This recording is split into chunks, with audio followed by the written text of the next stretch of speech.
Solaris by Stanisław Lem. Chapter 13. Victory. Another 3 weeks. The shutters rose and fell on time. I was still a prisoner in my nightmares, and every morning the play began again. But was it a play? I put on a feigned composure. Andrei played the same game. The deception was mutual and deliberate, and our agreement only contributed to our ultimate evasion. We talked about the future and our life on Earth, on the outskirts of some great city. We would spend the rest of our lives among green trees and under a blue sky and never leave Earth again. Together we planned the layout of our house and garden and argued over details like the location of a hedge or a bench.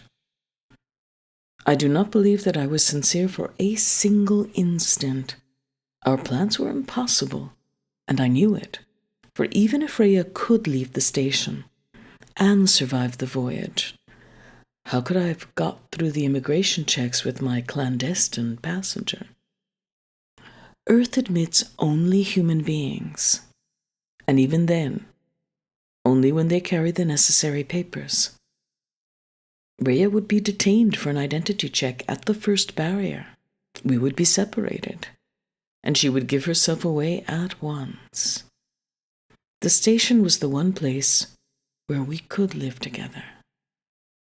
Rhea must have known that or found it out. One night I heard Rhea get out of bed silently. I wanted to stop her.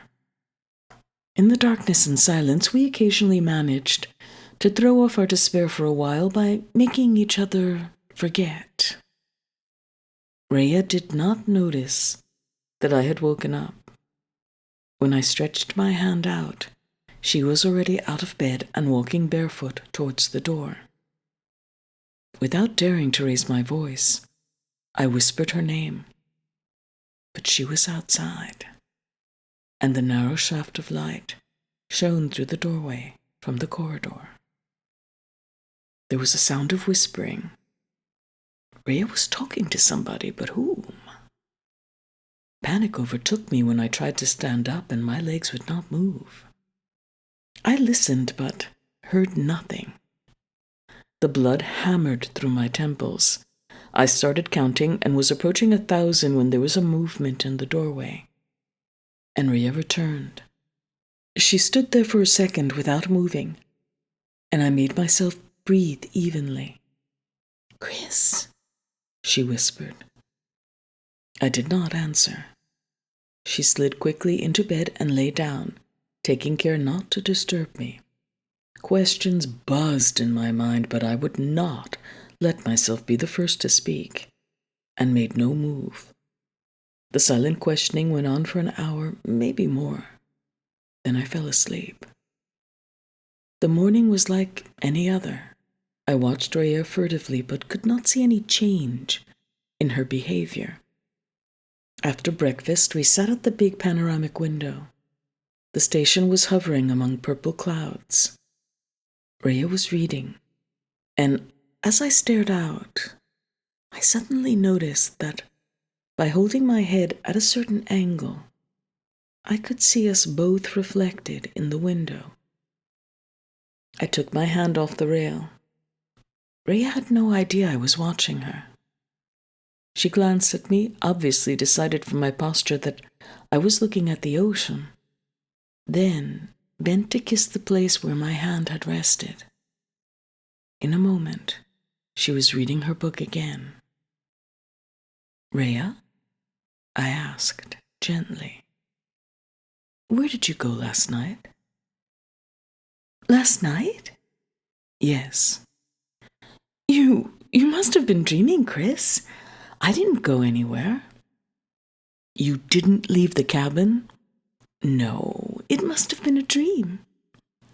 "Perhaps, yes. Perhaps I dreamt it." The same evening, I started talking about our return to Earth again. But Rhea stopped me. Don't talk to me about the journey again, Kris. I don't want to hear any more about it. You know very well. What? No. Nothing. After we went to bed, she said that she was thirsty. There's a glass of fruit juice on the table over there. Could you give it to me? She drank half of it, then handed it to me. I'm not thirsty. Drink to my health, then, she smiled. It tasted slightly bitter, but my mind was on other things. She switched the light off. Rhea? If you won't talk about the voyage, let's talk about something else. If I did not exist, would you marry? No. Never? Never.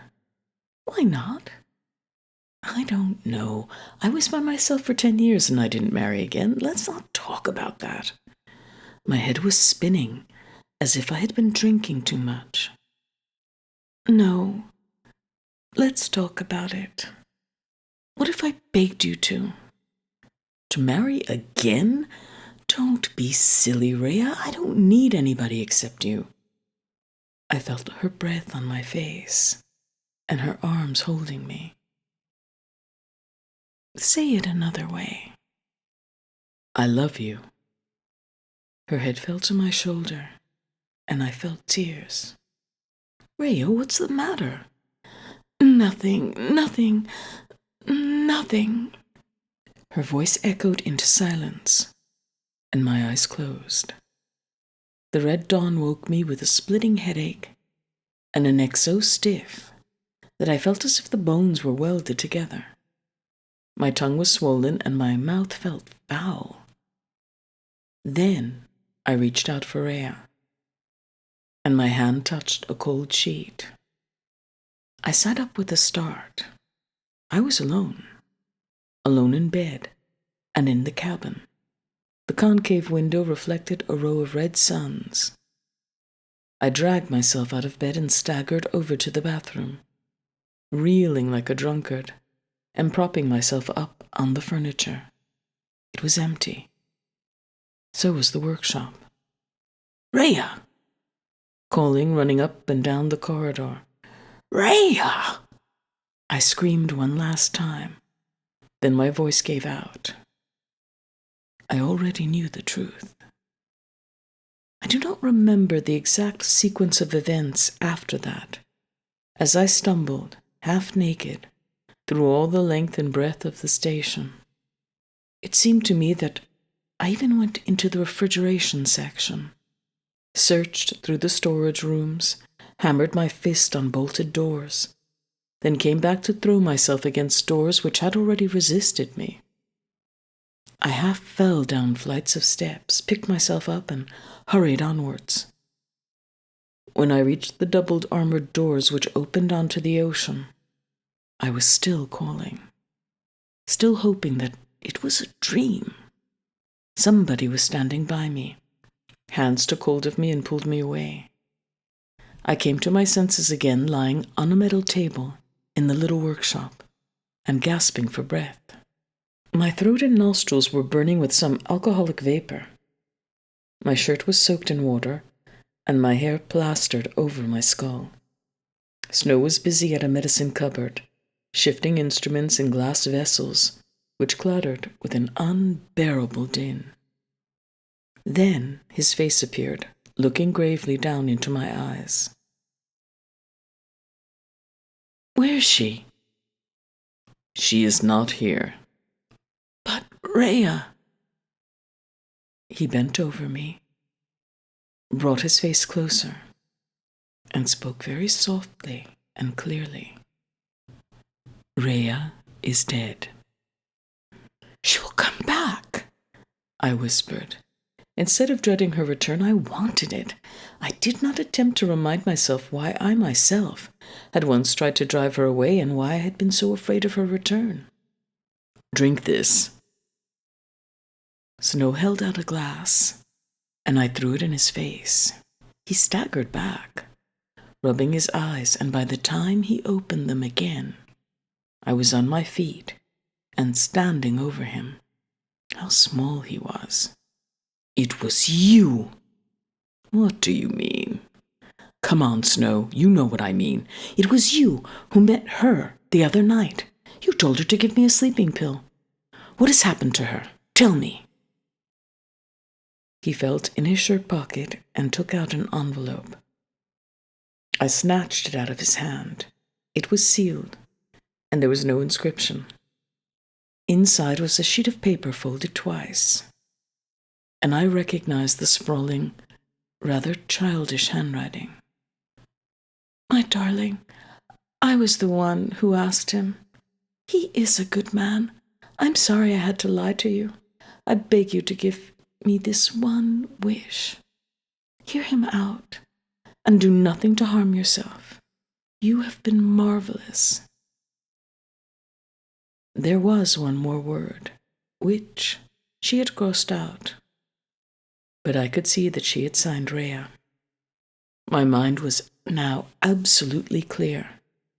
Even if I had wanted to scream hysterically, my voice had gone, and I did not even have the strength to groan. How? Later, Kelvin. You've got to calm down. I'm calm now. Tell me how. Disintegration. But what did you use? The Roche apparatus was unsuitable. Sartorius built something else, a new destabilizer. A miniature instrument with a range of a few yards. And she disappeared. A pop and a puff of air. That's all. A short-range instrument. Yes, we didn't have the resources for anything bigger. The walls loomed over me. I shut my eyes. She will come back. No. What do you know about it? You remember the wings of foam? Since that day, they do not come back. You killed her, I whispered. Yes, in my place, what else would you have done? I turned away from him and began pacing up and down the room. 9 steps to the corner, about turn, 9 more rapid steps, and I was facing Snow again. Listen, we'll write a report. We'll ask for an immediate link with the council. It's feasible, and they'll accept. They must. The planet will no longer be subject to the 4-power convention. We'll be authorized to use any means at our disposal. We can send for antimatter generators. Nothing can stand up against them. Nothing. I was shouting now, and blinded with tears. You want to destroy it? Why? Get out. Leave me alone. No, I won't get out. Snow. I glared at him, and he shook his head. What do you want? What am I supposed to do? He walked back to the table. Fine, we'll draw up a report. I started pacing again. Sit down. I'll do what I like. There are 2 distinct questions. 1, the facts. 2, our recommendations. Do we have to talk about it now? Yes, now. I won't listen, you hear? I'm not interested in your distinctions. We sent our last message about 2 months ago, before Jabarian's death. We'll have to establish exactly how the visitor phenomena function.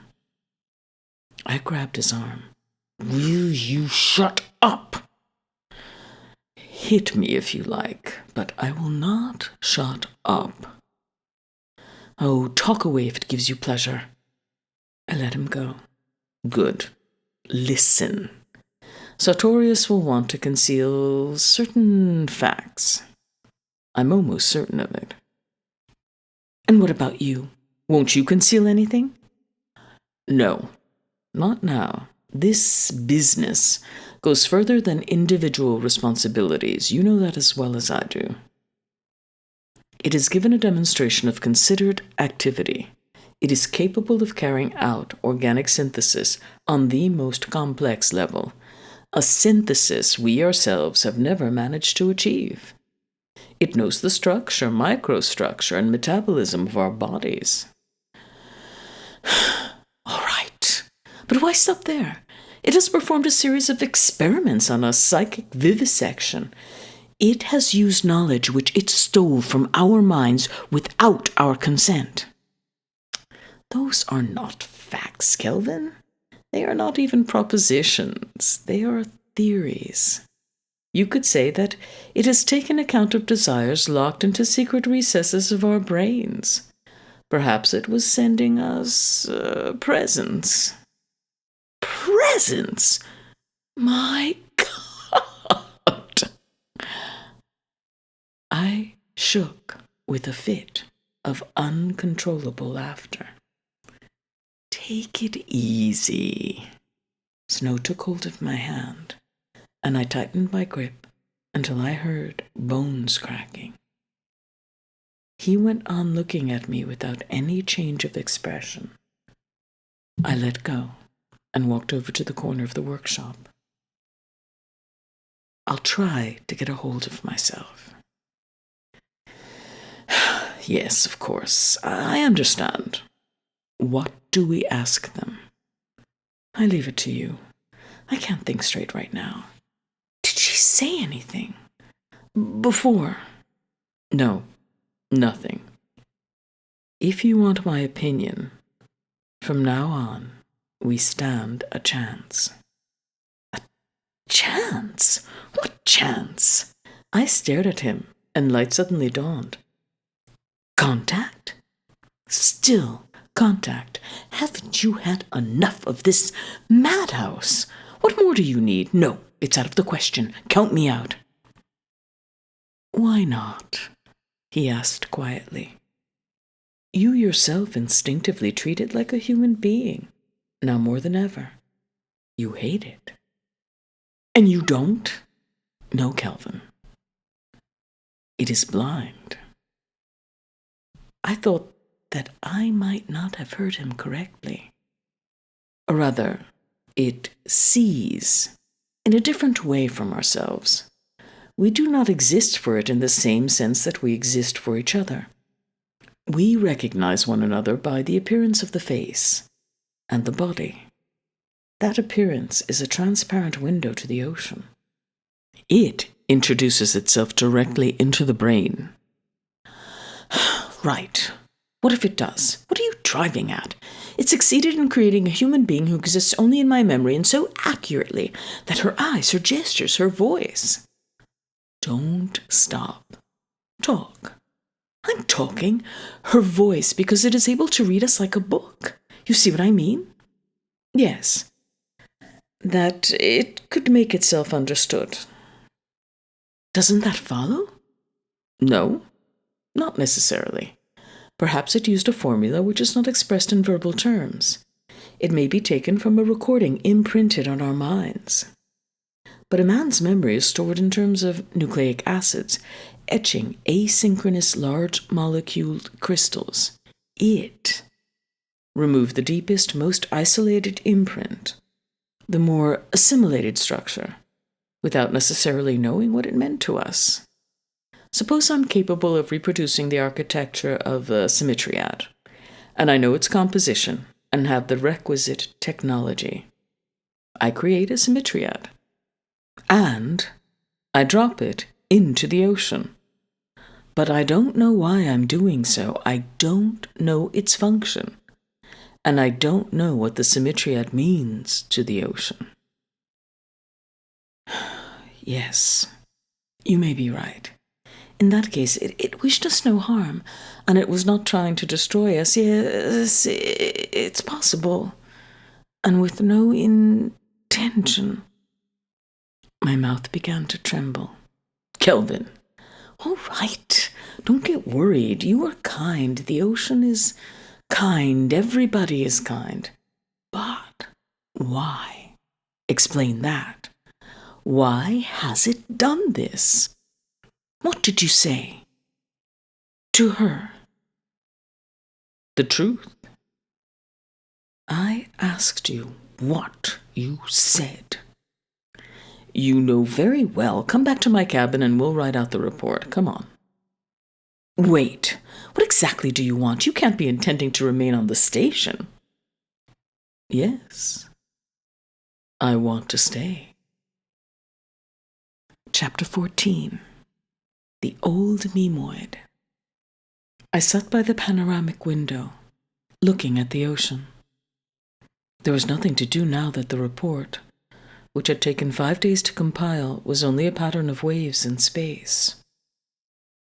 It would be months before a similar pattern would leave Earth to create its own line of disturbance in the gravitational field of the galaxy towards the twin suns of Solaris. Under the red sun, the ocean was darker than ever, and the horizon was obscured by a reddish mist. The weather was unusually close, and seemed to be building up towards one of the terrible hurricanes which broke out 2 or 3 times a year on the surface of the planet, whose sole inhabitant, it is reasonable to suppose, controlled the climate and willed its storms. There were several months to go before I could leave. From my vantage point in the observatory, I would watch the birth of the days, a disk of pale gold or faded purple. Now and then, I would come upon the light of dawn, playing among the fluid forms of some edifice risen from the ocean. Watch the sun reflected on the silver sphere of a symmetriad. Follow the oscillations of the graceful agiluses that curve in the wind, and linger to examine old, powdery Mimoids. And eventually, the screens of all the videophones would start to blink and all the communications equipment would spring to life again, revived by an impulse originating billions of miles away and announcing the arrival of a metal colossus. The Ulysses, or it might be the Prometheus, would land on the station to the piercing whine of its gravitors. And I would go out onto the flat roof to watch the squads of white, heavy-duty robots which proceed in all innocence with their tasks, not hesitating to destroy themselves or to destroy the unforeseen obstacle in strict obedience to the orders echoed into the crystals of their memory. Then the ship would rise noiselessly, faster than sound, leaving a sonic boom far behind over the ocean. And every passenger's face would light up at the thought of going home. What did that word mean to me? Earth. I thought of the great bustling cities where I would wander and lose myself, and I thought of them as I had thought of the ocean on the 2nd or 3rd night, when I had wanted to throw myself upon the dark waves. I shall immerse myself among men. I shall be silent and attentive, an appreciative companion. There will be many acquaintances, friends, women, and perhaps even a wife. For a while, I shall have to make a conscious effort to smile, nod, stand, and perform the thousands of little gestures which constitute life on earth. And then, those gestures will become reflexes again. I shall find new interests and occupations, and I shall not give myself completely to them, as I shall never again give myself completely to anything or anybody. Perhaps at night I shall stare up at the dark nebula that cuts off the light of the twin suns and remember everything, even what I am thinking now. With a condescending, slightly rueful smile, I shall remember my follies and my hopes.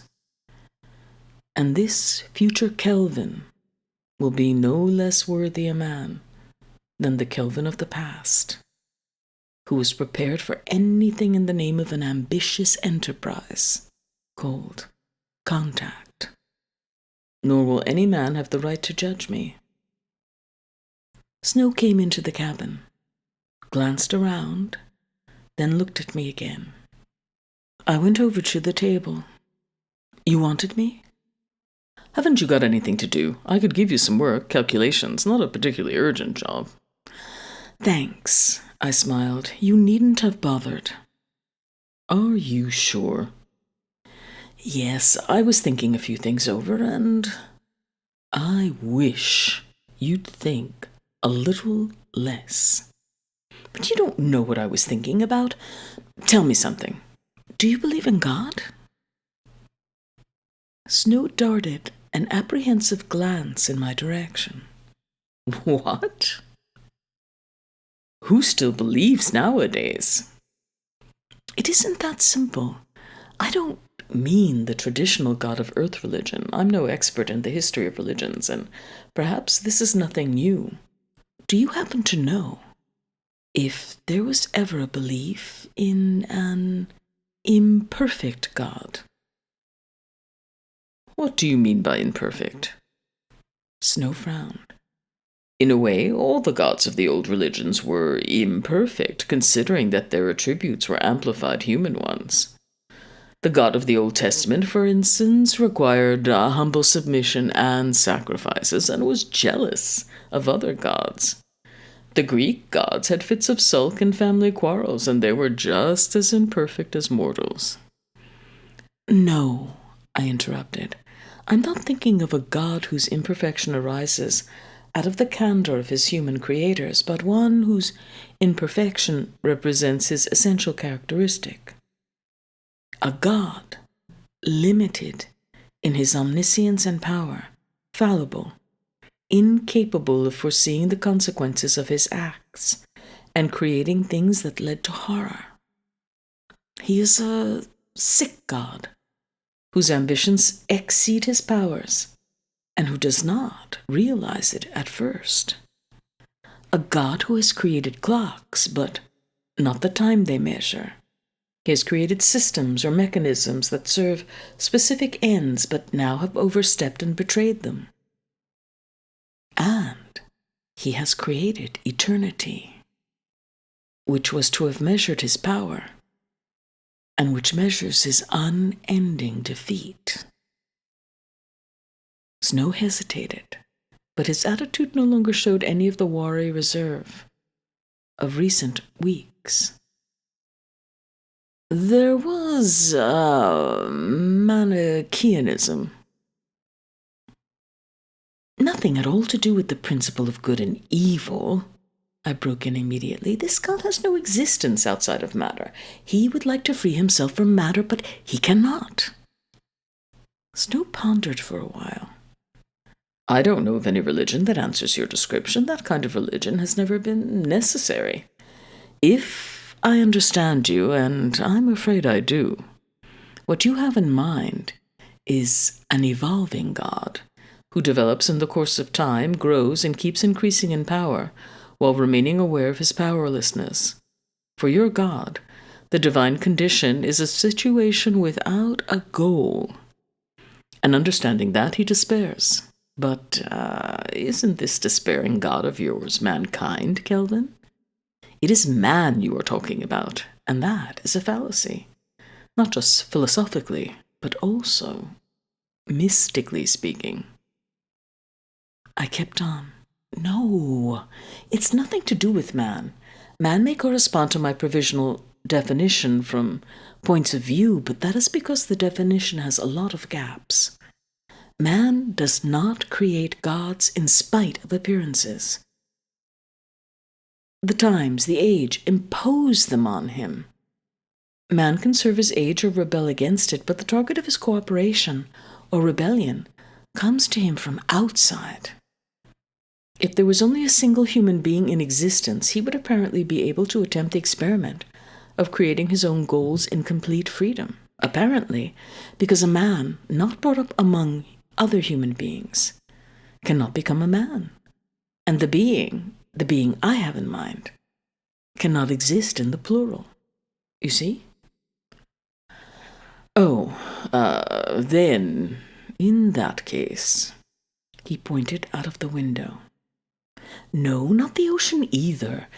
Somewhere in its development, it has probably come close to the divine state, but it turned back into itself too soon. It is more like an anchorite, a hermit of the cosmos, not a god. It repeats itself, Snow, and the being I'm thinking of would never do that, because he has already been born somewhere in some corner of the galaxy, and soon he will have some childish enthusiasm that will set him putting out one star and lighting another. We will notice him after a while. We already have, Snow said sarcastically. Novas and supernovas, according to you. They are the candles on his altar. If you're going to take what I say literally.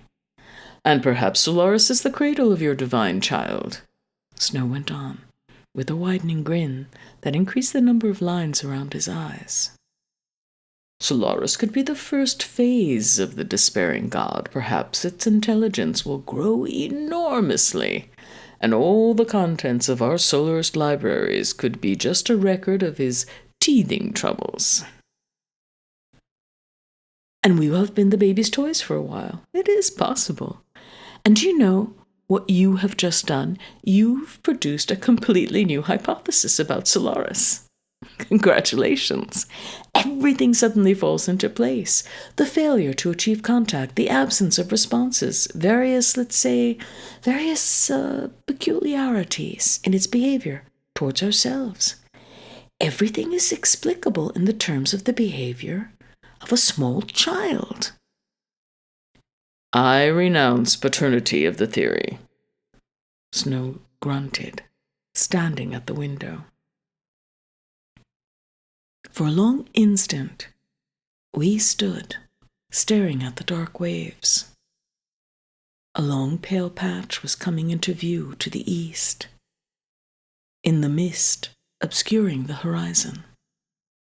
Without taking his eyes off the shimmering waste, Snow asked abruptly, "What gave you this idea of an imperfect God?"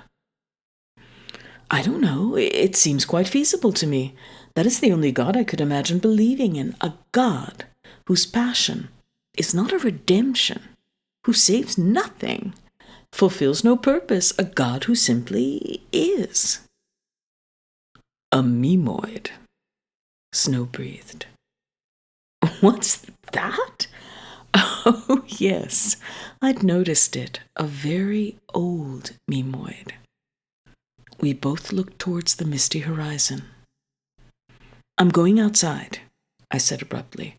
"I've never yet been off the station, and this is a good opportunity. I'll be back in half an hour." Snow raised his eyebrows. "What? You're going out? Where are you going?" I pointed towards the flesh-colored patch, half hidden by the mist. "Over there." "What is there to stop me? I'll take a small helicopter. When I get back to Earth, I don't want to have to confess that I'm a Solarist who has never set foot on Solaris." I opened a locker and started rummaging through the atmosphere suits, while Snow looked on silently. Finally, he said, "I don't like it." I had selected a suit. Now I turned towards him. "What?" I'd not felt so excited for a long time. "What are you worrying about? Out with it. You're afraid that I promise you, I have no intention. It never entered my mind, honestly." "I'll go with you." "Thanks, but I'd rather go alone." I pulled on the suit. "Do you realize this will be my first flight over the ocean?" Snow muttered something, but I could not make out what. I was in a hurry to get the rest of the gear together. He accompanied me to the hangar deck and helped me drag the flitter out onto the elevator disc. As I was checking my suit, he asked me abruptly, "Can I rely on your word?" Still fretting? Yes, you can. Where are the oxygen tanks? We exchanged no further words. I slid the transparent canopy shut, gave him the signal, and he set the lift going. I emerged onto the station roof. The motor burst into life. The 3 blades turned and the machine rose, strangely light, into the air. Soon, the station had fallen far behind. Alone over the ocean, I saw it with a different eye. I was flying quite low, at about 100 feet, and for the first time I felt a sensation often described by the explorers, but which I had never noticed from the height of the station. The alternating motion of the gleaming waves was not at all like the undulation of the sea or the billowing of clouds. It was like the crawling skin of an animal, the incessant, slow-motion contractions of muscular flesh secreting a crimson foam. When I started to bank towards the drifting Mimoid, the sun shone into my eyes, and blood-red flashes struck the curved canopy. The dark ocean, flickering with somber flames, was tinged with blue. The flitter came around too wide, and I was carried a long way downwind from the Mimoid, a long, irregular silhouette looming out of the ocean. Emerging from the mist, the Mimoid was no longer pink, but a yellowish gray. I lost sight of it momentarily and glimpsed the station, which seemed to be sitting on the horizon, and whose outline was reminiscent of an ancient zeppelin. I changed course, and the sheer mass of the Mimoid grew in my line of vision, a Baroque sculpture. I was afraid of crashing into the bulbous swellings, and pulled the flitter up so brutally that it lost speed and started to lurch. But my caution was unnecessary, for the rounded peaks of those fantastic towers were subsiding. I flew past the island, and slowly, yard by yard, I descended to the level of the eroded peaks. The Mimoid was not large. It measured about 3/4 of a mile from end to end, and was a few hundred yards wide.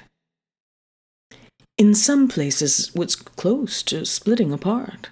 This Mimoid was obviously a fragment of a far larger formation.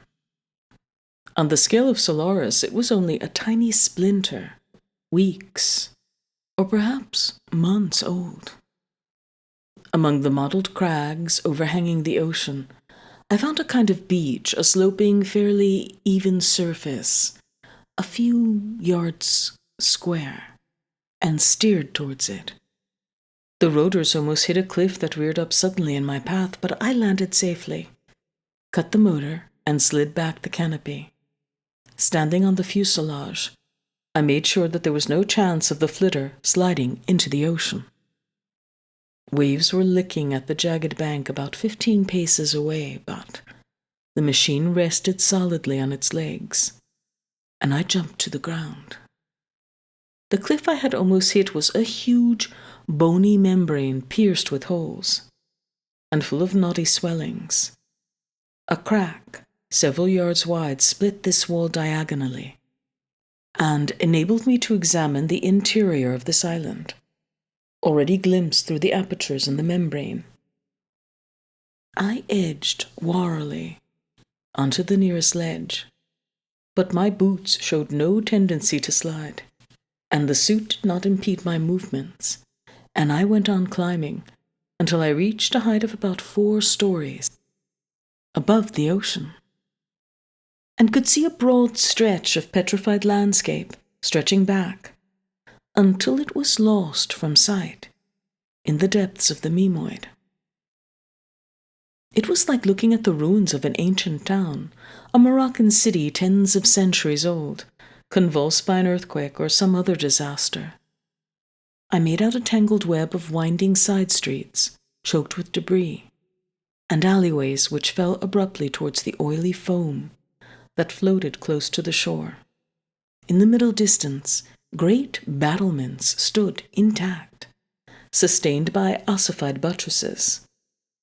There were dark openings in the swollen sunken walls, traces of windows or loopholes. The whole of this floating town canted to one side or another, like a foundering ship, pitched and turned slowly, and the sun cast continually moving shadows, which crept along the ruined alleys. Now and again, a polished surface caught and reflected the light. I took the risk of climbing higher, then stopped. Rivulets of fine sand were beginning to trickle down the rocks above my head, cascading into ravines and alleyways, and rebounding in swirling clouds of dust. The Mimoid is not made of stone, and to dispel the illusion, one only has to pick up a piece of it. It is lighter than pumice, and composed of small, very porous cells. Now I was high enough to feel the swaying of the Mimoid. It was moving forward, propelled by the dark muscles of the ocean towards an unknown destination. But its inclination varied. It rolled from side to side, and the languid oscillation was accompanied by the gentle rustling sound of the yellow and grey foam, which streamed off the emerging shore. The Mimoid had acquired its swinging motion long before, probably at its birth, and even while it grew and broke up, it had retained its initial pattern. Only now did I realize that I was not in the least concerned with the Mimoid, and that I had flown here not to explore the formation, but to acquaint myself with the ocean. With the flitter a few paces behind me, I sat on the rough, fissured beach. A heavy black wave broke over the edge of the bank and spread out, not black, but a dirty green. The ebbing wave left viscous streamlets behind, which flowed back, quivering towards the ocean. I went closer, and when the next wave came, I held out my hand. What followed was a faithful reproduction of a phenomenon which had been analyzed a century before. The wave hesitated, recoiled, then enveloped my hand without touching it, so that a thin covering of air separated my glove inside a cavity which had been fluid a moment previously, and now had a fleshy consistency. I raised my hand slowly, and the wave, or rather an outcrop of the wave, rose at the same time, enfolding my hand in a translucent cyst with greenish reflections. I stood up so as to raise my hand still higher, and the gelatinous substance stretched like a rope, but did not break.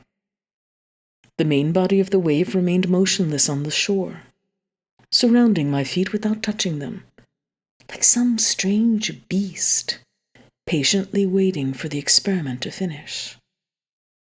A flower had grown out of the ocean, and its calyx was molded to my fingers. I stepped back.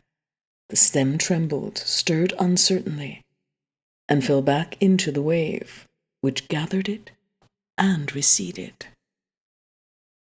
I repeated the game several times until, as the first experimenter had observed, a wave arrived which avoided me indifferently, as if bored with a too familiar sensation. I knew that to revive the curiosity of the ocean, I would have to wait several hours.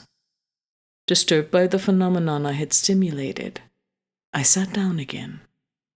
Although I had read numerous accounts of it, none of them had prepared me for the experience as I had lived it. I felt, somehow, changed.